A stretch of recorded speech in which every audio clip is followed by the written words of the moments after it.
Aujourd'hui, nous allons reprendre la lecture de Musette Sourisette. À l'entrée du bois, Musette est intriguée par des empreintes de pas. Chut, un animal se cache quelque part.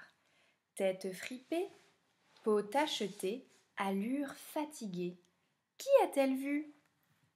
C'est une tortue biscornue. Bonjour, où dors-tu, tortue? Demande Musette. Je dors dans ma carapace, et il n'y a de la place que pour ma carcasse, répond la tortue. Tant pis, petite souris, te voilà repartie.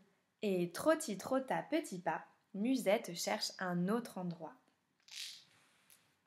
Alors, je vous montre déjà le calligramme de la tortue. Alors, c'est écrit tortue égoïste, tortue égoïste, tortue égoïste, tortue égoïste. Et l'illustration. Alors, cette illustration, elle a été inspirée d'un peintre qui s'appelle Kandinsky. Donc, j'ai envoyé un mail avec plein de documents sur tous les peintres que nous allons voir aujourd'hui dans Musette Sourisette. Et parmi eux, il y a Kandinsky. Et donc, de la même façon, vous pouvez poser des questions. Qu'est-ce que tu vois? Quelles sont les couleurs qui ont été utilisées? Quelles formes ont été utilisées? Quelles émotions tu peux ressentir en regardant ce tableau? Est-ce que ça représente quelque chose de précis ou bien on peut imaginer plein de choses différentes en regardant ce tableau? Et ensuite, laissez libre cours à votre imagination et à votre créativité pour essayer de reproduire des tableaux à la manière de Kandinsky. À la sortie du bois, Musette éprouve soudain un terrible effroi. Chut, un animal se cache quelque part. Yeux fendus, souffle retenu, dents aiguës. Qui a-t-elle vu? Un chat qui guette sa proie. Oh, ça va, dit Musette. Je sais déjà où il dort, celui-là. Tant pis, petite souris, te voilà repartie. Et trotta petit pas, Musette cherche un autre endroit. Alors, je vous montre le calligramme.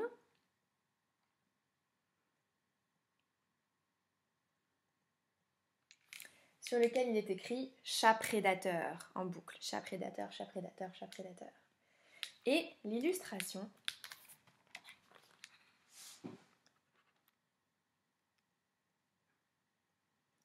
Il s'agit d'une illustration inspirée d'un peintre qui s'appelle Norval Morisot.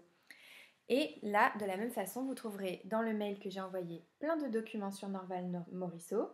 Vous pouvez aller chercher d'autres tableaux pour voir la façon dont il peignait. Et là encore, vous pouvez vous poser des questions. Comment le tableau est composé? Quelles couleurs sont utilisées? Quelle forme géométrique? Est-ce que ça représente quelque chose qui existe, qu'on peut reconnaître? Ou est-ce que ce sont des formes qui peuvent représenter des choses qu'on imagine et qu'on ne reconnaît pas forcément?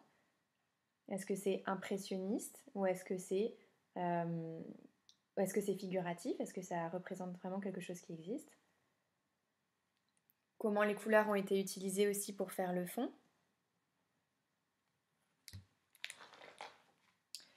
Dans un ciel brûlé par le soleil, Musette aperçoit un animal. Chut, il voyage quelque part. Plume nimbée de rose, bec pointu et cou grandiose.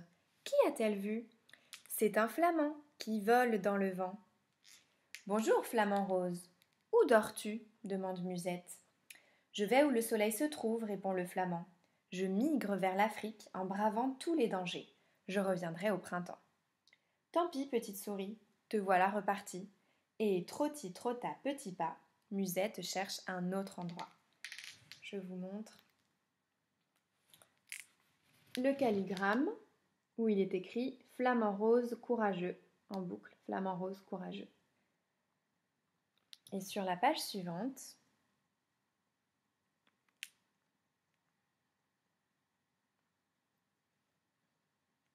voilà, on voit mieux comme ça.